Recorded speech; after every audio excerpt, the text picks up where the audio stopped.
अन्नपूर्णे सदा पूर्णे शंकर प्राण बल्लभे ज्ञान वैराग्य सिद्धार्थे भिक्षान देहि च पार्वती।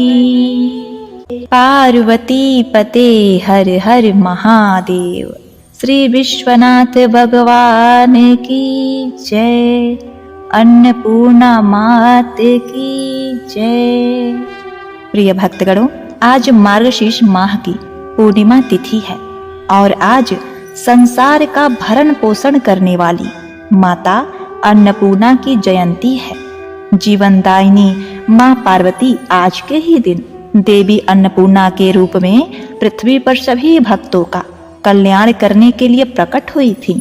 शिव पुराण के अनुसार इस तिथि पर जो भी भक्तगण माता अन्नपूर्णा की पूजा तथा कथा का श्रवण करते हैं, उसके प्रभाव से व्यक्ति की रसोई में सदा अन्नपूर्णा माता का वास हो जाता है। भक्तों के घर में कभी भी अन्न की कमी नहीं होती। परिवार के सभी सदस्यों का कल्याण होता है। सृष्टि के प्राणियों का भरण पोषण करने वाली ममतामयी तीनों लोकों की माता अन्नपूर्णा, इनके नाम का जप तथा कथा का श्रवण करने से भक्तों को अन्न धन संतान आरोग्य एवं ऐश्वर्य की प्राप्ति होती है। इससे पहले कि कथा को शुरू करें, जगत जननी मातेश्वरी माँ अन्नपूर्णा, इस कथा को श्रवण करने वाले अपने भक्तों पर सदैव अपनी कृपा दृष्टि बनाए रखना। अन्न और धन के भंडार भरे रहें। प्रिय भक्तगणों, आप महादेव के सच्चे भक्त हैं तो कमेंट में जय भोलेनाथ, जय माता अन्नपूर्णा भक्ति भाव से लिख दीजिए। कथा को आधा अधूरा छोड़े बिना बड़ी श्रद्धा भाव से पूरे अंत तक श्रवण करें। माता आपका अवश्य ही कल्याण करेंगी। ओम अन्नपूर्णाय नमः। युधिष्ठिर ने कहा, देवी के आनंद को बढ़ाने वाले हे भगवान श्री कृष्ण, मैंने वन में रहते हुए अनेक कष्ट प्राप्त किए। हे केशव, भोगों की बात तो दूर रही, मुझे आहार के लिए भी अनेक कष्ट उठाने पड़े। केवल दिन में ही भोजन प्राप्त होता था, रात में नहीं, और यदि कभी रात में भोजन प्राप्त होता था तो दिन में नहीं।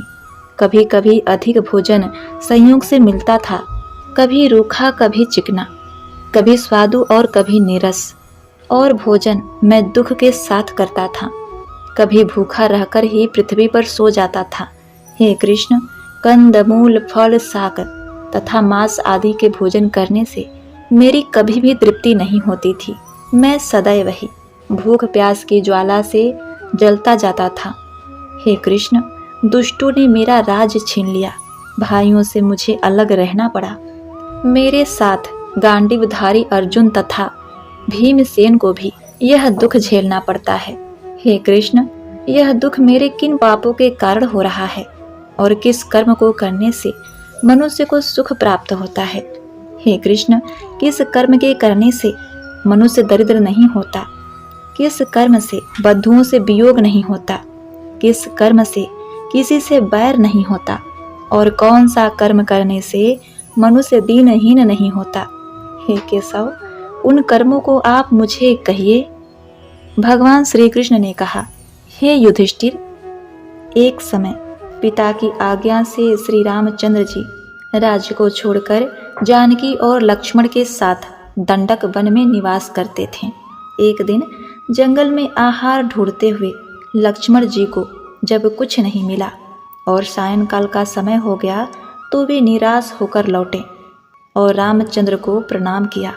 वे चुपचाप दुखी हो रोते हुए श्री राम के सामने पृथ्वी पर बैठ गए। तब श्री रामचंद्र जी ने अत्यंत मधुर वचनों में उनसे कहा, हे भाई, संताप मत करो। संसार में सभी लोगों को अपने किए हुए कर्म का फल भोगना पड़ता है। मनुष्य पूर्व जन्म में जो देता है वही उसे अगले जन्म में प्राप्त होता है। हे महाभावों, जिन लोगों ने पूर्व जन्म में अनेक प्रकार से रस युक्त भक्ष्य भोज आदि पदार्थों को दिया है, वे ही भविष्य में अनेक प्रकार के उत्तम भोगों को प्राप्त करते हैं। हे भाई, जिन लोगों ने कभी किसी भी वस्तु का दान नहीं किया, वे हम लोगों की तरह दुखी ही रहते हैं। हे भाई देखो, पृथ्वी में अन्न भरा पड़ा है, फिर भी हम लोग भूखे मर रहे हैं। यह हम लोगों के कर्मों का दोष है। हे लक्ष्मण, निश्चित ही हम लोगों ने ब्राह्मणों को भोजन से तृप्त नहीं किया है, इसीलिए हे महते, हम सब अपने कर्मों का भोग हैं। ऐसा समझकर तुम चिंता छोड़ दो। वन में जब श्री रामचंद्र जी लक्ष्मण को इस प्रकार समझा रहे थे, उसी समय अकस्मात वहाँ अगस्त मुनि आ पहुँचे। तब श्री रामचंद्र जी ने उठकर उन्हें प्रणाम किया। श्री राम से सत्कृत होकर अब अगस्त मुनि सुखपूर्वक बैठे। तब श्री रामचंद्र जी ने यही बात पूछी जो तुम मुझसे पूछ रहे हो। अगस्त मुनि जी ने श्री राम से कहा, हे श्री राम, भगवान शंकर को प्रसन्न करने वाली वाराणसी काशी नाम की नगरी है, जहाँ निवास करने से मनुष्य अपार संसार समुद्र से पार हो जाता है। उस नगरी में देवदत्त तथा धनंजय नाम के 2 ब्राह्मण थे। उनमें देवदत्त तो अत्यंत ही धनी था, परंतु धनंजय दरिद्र होने से बड़ा ही दुखी रहता था। उस दरिद्र धनंजय के कुटुंब भी अतः अत्यधिक दरिद्रता से उसे चिंता भी बहुत थी। इसीलिए वह विचार करने लगा, मैंने कौन सा पाप किया है जिससे दाने दाने के लिए दुखी हो रहा हूँ? क्या मैंने परिवार के गर्भवती स्त्री तथा छोटे बच्चों को छोड़कर अकेले भोजन किया है? अथवा मेरे घर से अतिथि निराश होकर लौट गया है? क्या मैंने अन्न की अपेक्षा की है? अथवा श्रद्धापूर्वक मैंने अन्न का दान नहीं किया है? अथवा अन्न पात्र होने पर मैंने उसकी निंदा की है या क्रोध से उसे फेंक दिया है?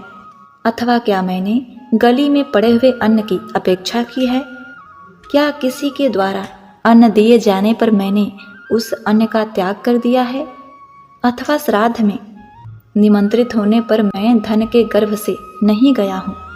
क्या कुल देवता तथा ज्ञान आदि कार्यों में मैंने किसी कुलीन स्त्री की निंदा की है? अथवा क्या मेरे घर में भोजन करने वाले सदैव भूखे ही रह जाते थे?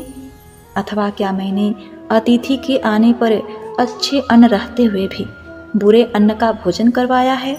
अथवा पितरों के श्राद्ध के लिए आने पर मैंने बहाना खोजकर विघ्न डाला, जिसके कारण मेरे कुटुंब को आज अन्न दुर्लभ हो गया?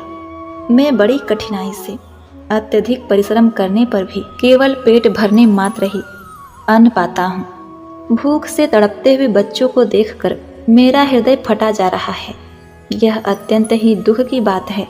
यह अत्यंत ही दुख की बात है कि दूसरे के लड़कों को खाते हुए देखकर मेरे भूख से तड़पते हुए लड़के उनसे अन्न की याचना करते हैं। भूख से बिलखते हुए ये बच्चे जब दुखी माता को रोटी देने के लिए चिल्लाने तथा रोने लगते हैं, तो उस समय ये रोते हुए मुझे रुला देते हैं। भूख से तड़पते रहने के कारण इन बच्चों के मुख की कांति मलिन हो गई है। उस समय उनकी दीन दशा देखकर मुझे ज्वर उत्पन्न हो जाता है। उस समय मैं पृथ्वी और पाताल में धंस जाता हूँ। उस समय मुझे पता चलता है कि हाय, यह दरिद्रता मेरे घर किस पाप के कारण आई है। निश्चित ही मैंने क्लेशों को दूर करने वाले भगवान विष्णु की पूजा नहीं की है, अथवा सोना तथा गौदान नहीं किया और एकादशी का व्रत भी नहीं किया। मालूम होता है कि मैंने दूसरों की स्त्री को वस्त्रहीन देखा है, अथवा कामातुर किसी शूद्र स्त्री के साथ मैंने संभोग कर लिया है, इसीलिए मैं दरिद्र हूँ। अथवा मैंने माता को अत्यधिक दुख दिया है, अथवा पिता और माता को अपने कृत्य से अलग कर रखा है, अथवा स्त्री का श्रृंगार देखकर मैंने ईर्ष्या से उसकी निंदा की है, अथवा ऋतु काल में पत्नी प्रसंग नहीं किया है, या भोजन करते समय स्त्री को गाली दी है, अथवा दूसरों की चुगली की है। क्या मैंने सदैव दूसरों की हिंसा की है, अथवा अकारण ही किसी से द्वेष और कलह झगड़ा किया है, अथवा दूसरे के दुख को देखकर मुझे प्रसन्नता हुई है, जिसके फलस्वरूप मुझे यह दुख प्राप्त हुआ है। इस प्रकार से वह दरिद्र धनंजय अपने मन में बहुत सोच विचार करने लगा। तब वह ब्राह्मण निश्चय करके नियम पूर्वक रहने लगा। वह मणिकर्णिका में स्नान करे, भगवान विश्वनाथ का दर्शन कर, ज्ञान वापी में रुद्र सूक्त का जप करने लगा और रात को मरकत मणि के समान हरे भरे कुसु को बिछाकर अपनी दरिद्रता का ध्यान कर भगवान शंकर तथा पार्वती का स्मरण करता हुआ नियम पूर्वक सो गया। उसी समय उसे स्वप्न में एक जटाधारी ब्राह्मण का दर्शन हुआ। वह ब्राह्मण स्वप्न में उस धनंजय से कहने लगा, हे धनंजय, पहले कांचीपुरी राजा का शत्रुमर्दन नाम का एक पुत्र था। उसका अत्यंत ही विश्वास पात्र हिरंबक नामक मित्र था। राजकुमार शत्रुमर्दन यदाचित हिरंबक के साथ शिकार खेलने के लिए जंगल में गया। वह राजकुमार अपनी सेना के साथ सुअर, भैंस, हिरण तथा खरगोश आदि का वध अत्यंत ही पराक्रम के साथ करने लगा। उसी समय पर्वत के समान विशाल काय एक सुअर दिखाई पड़ा। वह इतना भयंकर मालूम पड़ता था कि पृथ्वी को चूर्ण कर देगा और क्रोध से राजकुमार की समस्त सेनाओं को निगल जाएगा। राजकुमार की पैदल सेना ने उस पर चारों ओर से बाड़ों की वर्षा आरंभ कर दी और उसे पकड़ने के लिए सैकड़ों कुत्तों ने घेर लिया। वह सुअर भी सबको चीड़ के समान झटकता हुआ, कुत्तों को दूर भगाता हुआ राजकुमार की पैदल सेना के आदमियों को मारने लगा। घोड़ों के अंडकोशों को फाड़ दिया। उसने घोड़ों को भी भगा दिया। इस प्रकार अत्यधिक कोलाहल होने से शत्रुमर्दन भी वहां आ पहुंचा। उस पर शत्रुमर्दन ने अपने बाणों से तीक्ष्ण पूर्वक प्रहार किया। सुअर ने राजकुमार के बाणों की अपेक्षा कर उसके घोड़ों की ओर धावा बोला। राजकुमार का घोड़ा उस सुअर को आते देखकर भागा। तब सामने आते हुए सुअर को देखकर राजकुमार ने पुनः अपने तीखे बाणों से उस सुअर को मारा।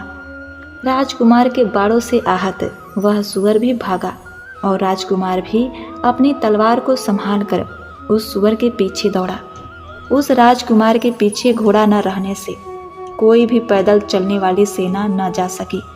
केवल हिरंबक ही उसके पीछे पीछे गया, क्योंकि उसका घोड़ा राजकुमार के घोड़े के समान था। सैकड़ों कोस दूर जाकर उस सुअर को मार डाला और घोड़े से उतरकर जीना ढीलकर उसे ज्यों ही हवा खिलाने लगा।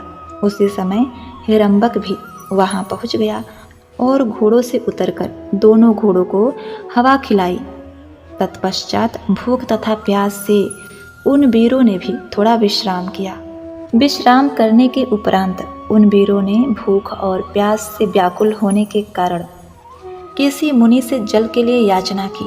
मुनि ने उन वीरों को अपने आश्रम में ले जाकर उनके मार्ग की थकावट को दूर करने का प्रयास किया। जब वे दोनों स्नान कर जल पी चुके थे तो मुनि ने उन्हें सूखा जानकर देवता, पितर तथा अग्नि को अर्पित करके बचे हुए शेष अन्न से प्राप्त अन्न पवित्र सावा का सत्तू उन्हें खाने के लिए दिया। मुनि के द्वारा दिए गए उस सत्तू को राजकुमार ने बड़ी प्रसन्नता से ले लिया और सिर पर चढ़ाकर बड़ी खुशी से भोजन किया।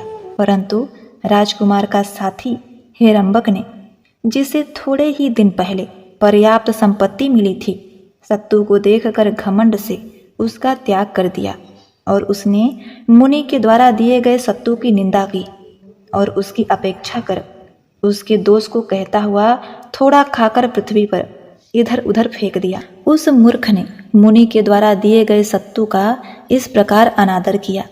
इधर राजकुमार ने पृथ्वी पर फेंके हुए उस अन्न को अत्यंत आदर से दोने में उठाकर जल के साथ मिलाकर पी लिया। इसके उपरांत आश्रम पर राजकुमार ने मुनि से विदा की आज्ञा मांगी। इस प्रकार राजकुमार अपने साथी हिरंबक के साथ अपने नगर पहुंचा और कहा कि जो तुम्हारा बड़ा भाई देवदत्त है वही उस जन्म में राजपुत्र था। उसने जो धन धान से युक्त होकर कड़ कड़ के द्वारा निमित्त मुनि के दिए गए सत्तू का उपयोग करने से काशी में जन्म लिया है और कड़ कड़ से निमित्त मुनि के द्वारा दिए गए उसी सत्तू के अनादर के दोष से वही हिरंबक तुम के ब्राह्मण हो, जो अत्यंत ही दरिद्र तथा दीनहीन होकर पृथ्वी पर इधर उधर डोल रहे हो। इस प्रकार जो लोग अन्न का अनादर करते हैं वे सदैव दरिद्र रहते हैं। उन्हें कभी भी पेट भर अन्न नहीं मिलता और हमेशा दुखी रहते हैं। इसीलिए बुद्धिमान मनुष्य को नीरस अन्न को भी अमृत की तरह भोजन करना चाहिए और ब्राह्मण को प्रतिदिन सुसंस्कृत अन्न का दान करना चाहिए। इसीलिए हे ब्राह्मण, तुम श्रद्धा से अत्यंत उत्तम अन्नपूर्णा का व्रत करो। ऐसा करने से तुम्हें अन्न का दुख नहीं होगा और सज्जन लोगों से तिरस्कृत नहीं होगे।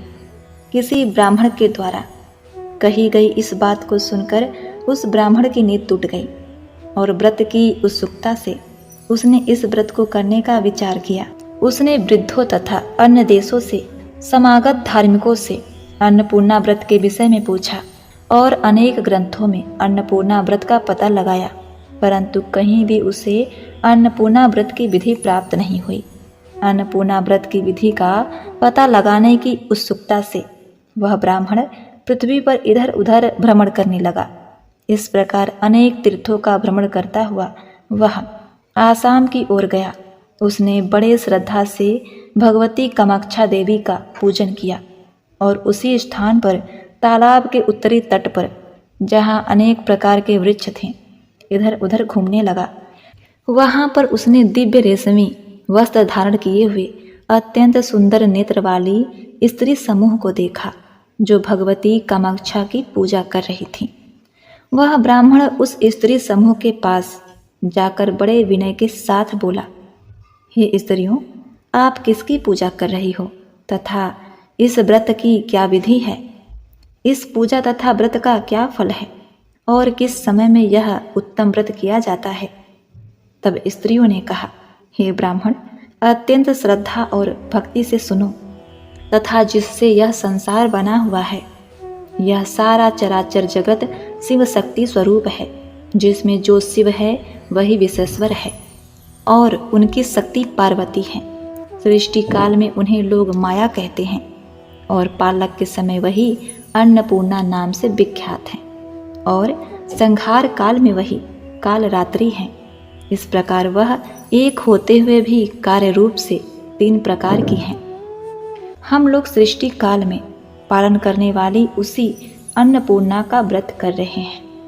यह व्रत मार्गशीर्ष अगहन कृष्ण पक्ष की पंचमी से आरंभ होता है।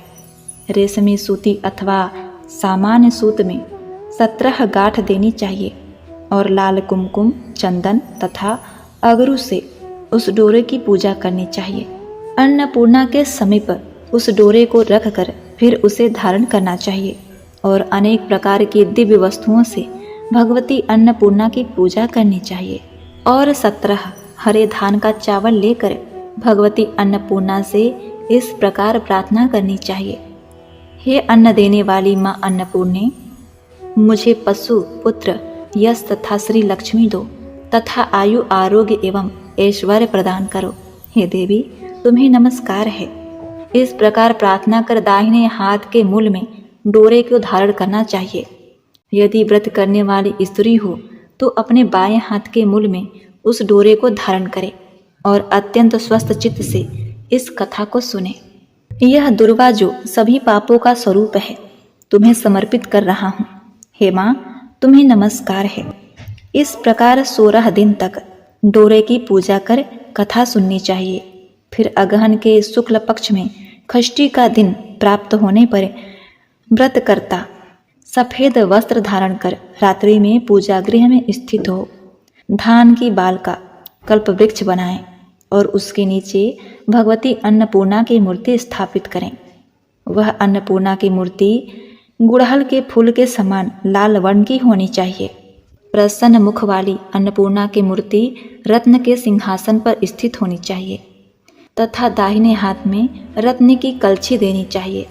16वें पन्ने वाले कमल में क्रमशः नंदिनी, मेदिनी, भद्रा, गंडा, बहरूपा, तितिछा, मया हेति, स्वसा, रिछुप्त्री, अन्नदा, नंदा, पूर्णा, त्रिनेत्रा, स्वाम सिद्धि तथा हासिनी ये नाम लिखना चाहिए।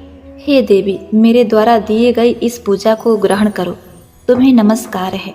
वर तथा अभय को प्रदान करने वाली बंधु फूल के समान शोभन स्वर्ण वाली अन्नपूर्णा का आवाहन हाथ में फूल लेकर करना चाहिए।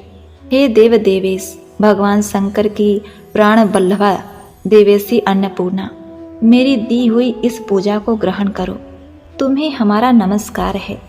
उपयुक्त प्रकार से आवाहन करें। नंदय नमः। पाद्य समर्पयामी, इस मंत्र से नंदा को पाद व जल दें। पश्चात गिरी संकांत भवानी उमा को अर्घ और याचमीन प्रदान करें। जगत माता गिरिराज को कुमकुम तथा मधुकर्प समर्पित करें। फूल लेकर निम्नलिखित मंत्र का उच्चारण करें। हे जगत के मंगल को भी मंगल प्रदान करने वाली गिरि नंद्र तनय श्री महेश्वर की महेशी तथा स्कंद की माता, तुम्हें नमस्कार है।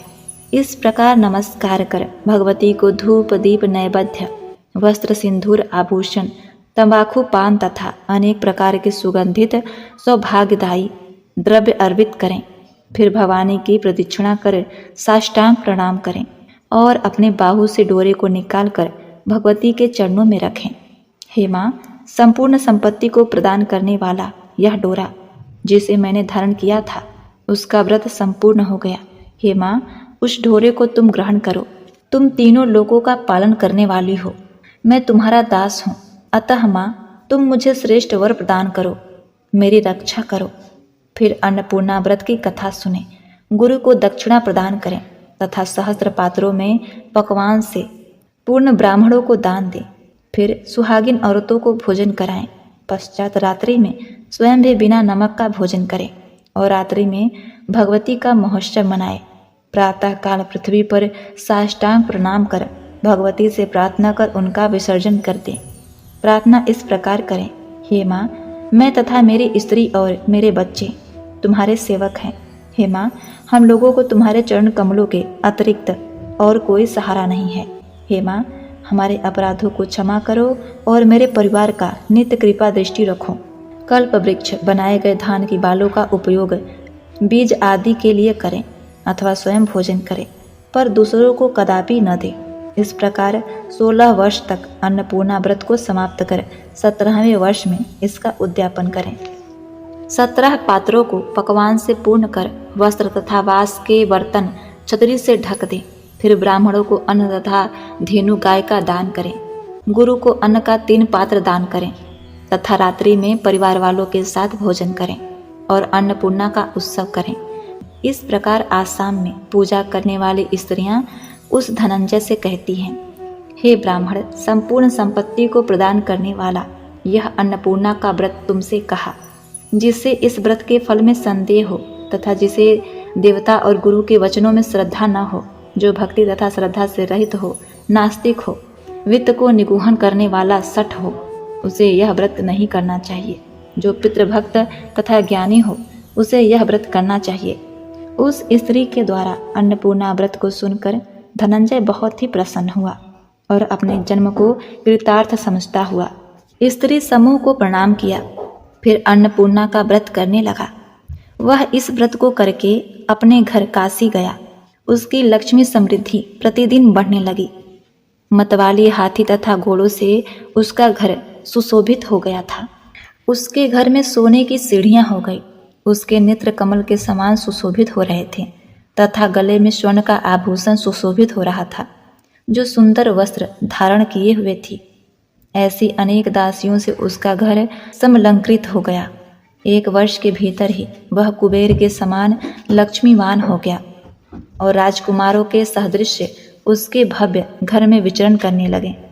उसने अपना दूसरा विवाह कर लिया। प्रथम विवाह वाली स्त्री के कक्ष से अलग दूसरे अलंकृत घर में अपनी स्त्री से रमण करने लगा।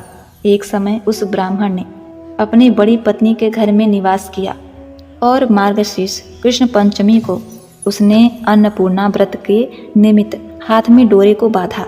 फिर भोजन कर वह अपनी दूसरी स्त्री के घर गया और दूध के समान स्वच्छ शैया पर बड़े ही आराम से लेट गया और वह निद्रा में चला गया। उसकी स्त्री चंचल स्वभाव के कारण पत्नी ने अनेक प्रकार से आमोद प्रमोद के साथ उसके हाथों से बंधे हुए डोरे को देखा और उसे तुरंत तोड़कर आग के वशीभूत कर दिया। वह डोरा आग में जलकर भस्म हो गया।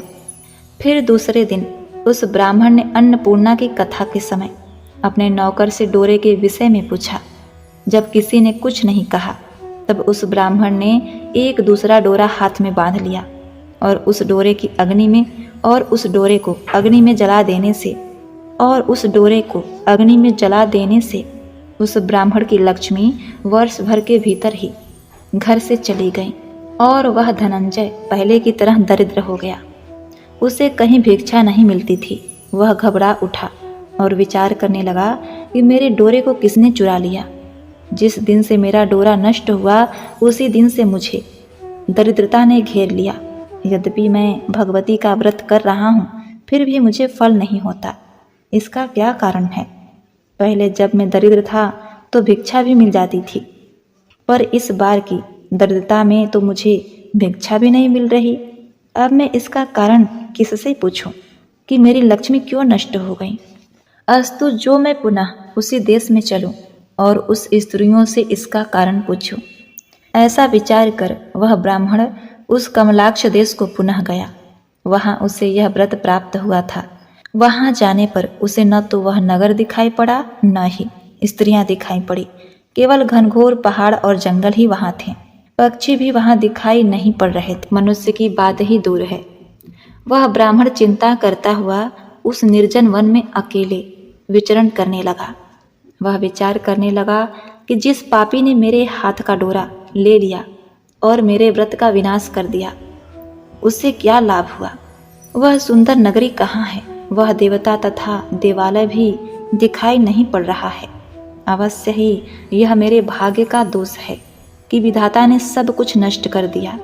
हाय, मैं भाग्य रहित हूँ। केवल दुख भोगने के लिए ही स्वर्ग से पृथ्वी पर आया हूँ। अतः केवल क्लेश होने के लिए ही प्राणों को धारण नहीं करूँगा। ऐसा विचार कर वह धनंजय सामने के कुएं में मरने की इच्छा से कूद पड़ा। उस कुएं में गिरने से उसे कोई चोट नहीं लगी, किंतु एक प्रकाश दिखाई पड़ा। वह उसी रास्ते से जाकर एक उत्तम प्रदेश में पहुंच गया जो अनेक लताओं से परिपूर्ण था तथा उसमें अनेक जंगली जंतु घूम रहे थे। उस प्रदेश में मयूर नृत्य कर रहे थे। सुंदर पर्वत श्रेणियों से वहां सुशोभित था। मत वाले कोकिल बोल रहे थे। भौरों का समूह गुंजन कर रहा था। फूलों से लदे हुए अनेक प्रकार के वृक्षों से और कलिंदी लतों से वह प्रदेश बहुत ही सुशोभित हो रहा था। यह देखकर ब्राह्मण आश्चर्य में डूब गया। फिर उसने समुद्र के समान विशाल एक सरोवर देखा जिसमें कमल खिले हुए थे। हंस, चक्रवान तथा बतख से वह बड़ा सुहावना प्रतीत हो रहा था। स्फटिक मणि से बने हुए अत्यंत समृद्ध एक भवन को देखा। उसमें बिंदु मणि के समान सीढ़ी लगे हुए थे। उस सुंदर भवन के चारों ओर दरवाजे थे। उस ब्राह्मण ने बेरोक टोक उस भवन में प्रवेश किया और मणि से बने हुए एक मंडप को देखा, जिस मंडप के मध्य में स्फटिक मणि के समान देदीप्यमान अत्यंत ही तेजस्वी एक पुरुष नाच रहा था। वह पुरुष सूर्य की अनेक मणियों से सुशोभित था। उसके मस्तक पर चंद्रमा विराजमान थे तथा वह जटा धारण किए हुए था और उसके तीसरे नेत्र से अग्नि की ज्वाला निकल रही थी। अनेक प्रकार के आकार वाले पुरुष उसके साथ गाना गा रहे थे। उसके आगे रत्न के सिंहासन पर दिव्य आवरण से वशीभूत परम मनोहर एक युवती स्त्री बैठी हुई थी। कपूर, इलायची तथा लौंग से युक्त पान से उसका मुख सुशोभित था। बंदूक पुष्प के समान अत्यंत ही लाल था। सुंदर दासियां उसे मनोहर तंबाकू का बेड़ा दे रही थी। सुंदर चवर के चलने से उसके कर्णाभूषण इधर उधर डोल रहे थे, जिससे उसके मुख की शोभा बढ़ रही थी। उसका मुख अनेक सुगंधित द्रव्यों से परिपूर्ण था। वह मंद मंद मुस्कुरा रही थी। दिव्य रूप वाली अनेक सुंदर सखियां उस भगवती महेश्वरी की सेवा कर रही थी। स्त्रियों के द्वारपाल ने यह कौन है, यह कौन है ऐसा कहकर वेग से उसे आगे जाने से रोक दिया। फिर भगवती के भवों का इशारा होने पर उसे अंदर ले आया गया। वह ब्राह्मण उस समय बड़ा ही भयभीत हो रहा था। उसने भगवती के पास जाकर उन्हें साष्टांग प्रणाम किया और भगवती की कांति से हस्तप्रभ होकर वहाँ कुछ भी बोलने में असमर्थ हो गया। तब तांबलू देने वाली सखी ने उसे आश्वासन देते हुए कहा, हे ब्राह्मण, तुम संपत्ति की वृद्धि के लिए जिसका व्रत करते हो, यह वही त्रिलोक की माता साक्षात परमेश्वरी अन्नपूर्णा है। यह समस्त दुख तथा दरिद्र का नाश करने वाली है तथा अनेक प्रकार की संपत्ति देती है और सृष्टि को स्थिर करने वाले देवताओं के भी देव ये परमेश्वरी हैं। ये शिव हैं और इनकी माया शक्ति है। ये अन्नपूर्णा है। हे ब्राह्मण, इस जगत में जो कुछ भी दिखाई पड़ता है, हे ब्राह्मण, तुम इस अन्नपूर्णा व्रत को पुनः करो, जिसको कामरूप देश में नदी के किनारे सखियों के द्वारा किया गया हुआ तुमने देखा था। उस व्रत के करने से तुम पुनः आयु लक्ष्मी श्रेष्ठ संतान प्राप्त करोगे। हे ब्राह्मण, भाग्य के क्षय होने पर लक्ष्मी इंद्र को भी छोड़ देती है, परंतु इस अन्नपूर्णा व्रत के प्रभाव से पुरुष को पुत्र, पौत्र तथा धन आदि का वियोग कभी नहीं होता। तुम बड़े भाग्यशाली हो जो ब्रह्मा आदि को भी दुर्लभ भगवती का दर्शन प्राप्त किया। तब वह ब्राह्मण साष्टांग प्रणाम करता हुआ कहने लगा, हे माँ, तुम प्रसन्न हो और जगत के दारिद्र्य दुख का विनाश कर क्षमा करो तथा सभी को पवित्र करो। हे माँ, वही इस संसार में धन्य है, वही कुल तथा शील से युक्त है, जिसे तुमने करुणापूर्वक देखा है और जो अपरांतर सांसारिक रूप समुद्र से संपूर्ण प्राणियों को तारने वाला है। उस भगवान विश्वेश्वर को नमस्कार है। तब अन्नपूर्णा ने प्रसन्न होकर कहा, हे ब्राह्मण, जो मेरे प्रिय इस उत्तम व्रत को करते हैं, उसकी श्री लक्ष्मी सदैव बनी रहती हैं। उसकी लक्ष्मी का विनाश कभी नहीं होता। उन्हें कभी अन्न का क्लेश कष्ट नहीं होता और न ही उनकी संतति का विनाश होता है। और जो मेरे इस व्रत को करेंगे वे राजाओं से पूजनीय होंगे। वे सदैव धर्मशील तथा गुणों से युक्त होंगे और मधुर भाषण करने वाले होंगे। हे ब्राह्मण, मैं कभी उसके घर को नहीं त्यागूंगी जिसके घर में लिखी हुई मेरी अन्नपूर्णा व्रत की कथा होगी। उसके घर में मेरा सदैव निवास होगा। हे ब्राह्मण, उस व्रत का अनुष्ठान करो, मैं तुम्हारे ऊपर सदैव अनुग्रह करूंगी। अब मैं काशी जा रही हूँ। विश्वेश्वरी के दक्षिण रूप मेरे मंदिर का निर्माण करो। इसके बाद प्रसन्न होकर भगवती ने ब्राह्मण को वरदान दे दिया, हे ब्राह्मण पुत्र, दंडपाणी मेरे अत्यंत प्रिय गण हैं, उन्हें तुम प्रसन्न करो। वे प्रसन्न होने पर तुमको अन्न प्रदान करेंगे और जो लोग अन्नपूर्णा के इस व्रत का अनुष्ठान करेंगे वे इस लोक में धन धान से पूर्ण होंगे तथा अंत में उन्हें शिवलोक प्राप्त होगा। हे धनंजय, अंत में तुम वाराणसी काशी में जाकर मेरा गण होंगे तथा और तुम्हारी स्त्री पार्वती सदृश होगी। तत्पश्चात वह ब्राह्मण भगवती पार्वती और भगवान शंकर को प्रणाम कर काशी चला गया और वहां जाकर कल्याणदायक अन्नपूर्णा का व्रत किया। हे राजन, उसने अच्छे अच्छे पकवान बनाकर सबको इकट्ठा कर श्री अन्नपूर्णा जी का अन्नकूट किया। इतनी कथा सुनाकर भगवान कृष्ण ने युधिष्ठिर से कहा, हे राजन, व्रतों में सर्वश्रेष्ठ इस अन्नपूर्णा व्रत को करके भगवान रामचंद्र जी ने पुनः अपनी राज्य संपत्ति एवं सभी सुख सुविधाएं को प्राप्त किया। हे महाभाव, यदि आप भी अपनी लक्ष्मी, यश, कीर्ति तथा संतान प्राप्ति की इच्छा रखते हैं तो अपने सभी भाइयों के साथ इस व्रत को अवश्य कीजिए। प्रायः जो व्यक्ति भाग्यहीन होते हैं वे इस व्रत को नहीं कर पाते, क्योंकि हमेशा उनका चित्त चंचल एवं उद्विग्न होता है। इससे ऐसे लोग किसी की उन्नति भी नहीं देखना चाहते। यदि सामर्थ्य और इच्छा शक्ति हो तो इस व्रत को 16 वर्ष तक करना चाहिए। 17वें वर्ष में विधि विधान से व्रत का उद्यापन करना चाहिए।